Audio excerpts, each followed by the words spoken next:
Friends, আশা করি তোমরা সকলে ভালো আছো। আমি পাপিয়া ব্লগস থেকে বলছি।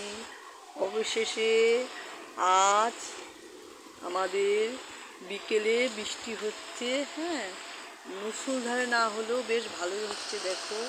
দেখতে পাচ্ছ বৃষ্টিটা।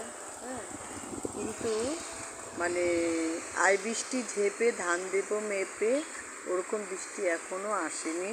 হ্যাঁ, কিন্তু বৃষ্টি এসেছে, তাতেই আমাদের একটু খুশির খবর। কারণ হচ্ছে অনেক গরমে কষ্ট করছি আমরা না শুধু, মানে সব প্রাণী, এমনকি গাছেরা, কেমন করে পশু পাখি প্রত্যেকেই।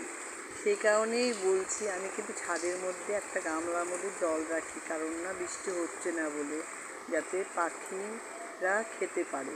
হ্যাঁ, সেই কারণে আমি একটা ছাদের মধ্যে একটা গামলায় জল রাখি। আপনারাও সবাই যে যেখানে পারেন একটু জল রাখবেন, কারণ বৃষ্টি কিন্তু অনেক দিন বাদে আসে। সে কারণে ছাদে একটু জলও পড়ে না, ওদের অনেক কষ্ট হয়। হ্যাঁ, আর বৃষ্টি ঝেপে ধান দিব মেপে, কিন্তু ঝেপে বৃষ্টি কিন্তু আসছে না। এই যে ঝুমঝুম করে হালকা হালকা করে বৃষ্টি পড়ছে, গাছগুলো একটু এলোপাথারি, একটু মেঘও গড় যাচ্ছে না। অতি সাধারণ বৃষ্টি হচ্ছে, না বললেই চলে। কিন্তু আলিপুরদুয়ারে অন্য কোথাও ঝমঝমিয়ে বৃষ্টি হচ্ছে কিনা সেটা তো বলতে পারবো না। আমি আমার ঘর থেকেই যা দেখতে পাচ্ছি।